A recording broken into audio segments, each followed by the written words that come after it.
Good morning, you guys. I'm Tyler with Love Strong, your wandering therapist. We're just getting together, talking a little bit about how I was talking with Chase today about how we were managing our mental health through the COVID stuff, and we were wondering about how we might be able to make an impact for good on your lives and try to help you through the same kind of stressors that we were talking about. And so we decided that we're going to film a few short videos with some practical tips and tricks that will just help you to maintain your mental health, be able to keep your mindset positive, and allow you to ride through some of the struggles and challenges that I think we're all facing today with the changes in our world.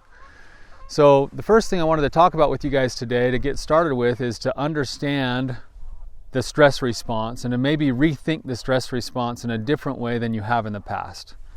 And I'd like you guys to think about how you manage stress and think about the last time you felt it, which probably wasn't that long ago. Maybe it was a few minutes ago. Maybe it was sometime today. Most of us are riding some pretty big waves of emotion as we're trying to manage our jobs and worried about the economy, and we're worried about whether or not we're going to get sick. And so that stress comes in, and when we feel stress, many of us, in fact, we've had it drilled into us through our whole lives, that stress is a bad thing. And so we think it's going to make us sick, and we think it's going to break us down, which it can if we're thinking about it in a certain light. But today's tip and trick is to think differently about your stress response. And if you can think differently about your stress response, you can actually get your body to respond differently than it would if you were thinking negatively about it. So notice what it's like to feel stress. I know for me, I feel it everywhere in my body. I feel tension in my cheeks and in my neck and in my shoulders. I feel a tightness in my chest. I feel a kind of a pit in my stomach. And all of those feelings seem to want to shrink in and they tighten up. And as I think negatively about those things, then I continue to tighten up mentally, emotionally, physically. And that's pretty standard for most of us. There's some really cool research about stress that's come out that actually says that we could rethink how we process it, and we can actually change the way that we respond to it. So this research went and gathered a whole bunch of information, gave people a questionnaire about the big significant stressful events that had gone on in their lives, and there were rankings as to how stressful those events were, and then they tracked people over the course of the next 5 years to find out who had died of stress-related problems.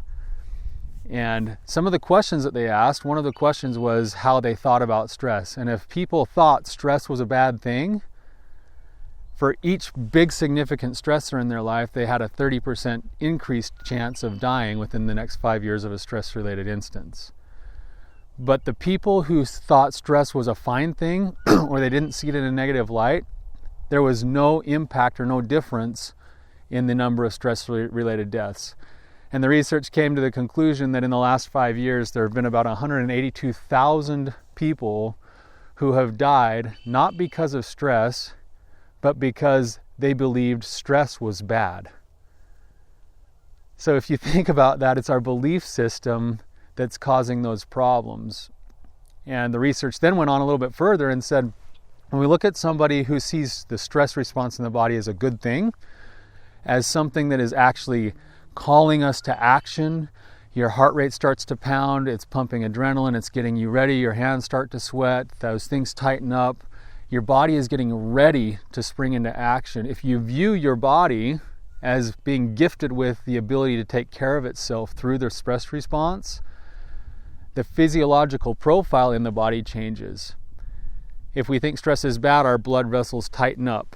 And that's where you see people get strokes and heart attacks and hypertension and things. But people who see stress as a good thing, their blood vessels actually stay open, the blood flow continues, and it's the same profile in the blood vessels as people who are acting in moments of courage, and also when people are experiencing joy.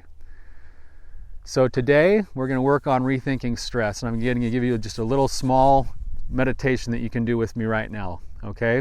So you're going to sit down or stand wherever you're at.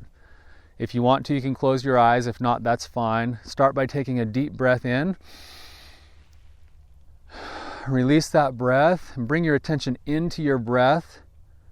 And then we're just going to do a simple body scan and think about stress and how it works in your body and where you feel it. Start from the top of your head as you continue to breathe, just noticing the sensations in your face muscles, in your jaw,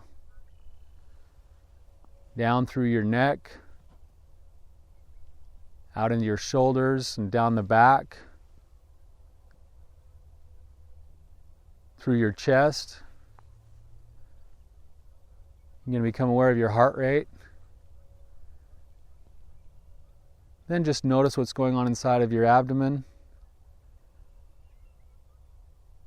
Any other places where you feel tension and stress in any muscle groups in your arms, down through your legs. Wherever you feel that stress, now put your attention on it for just a minute and see if you can experience a moment of gratitude that your body already knows what to do and maybe cueing you up to be successful at riding through whatever it is that's causing the stress.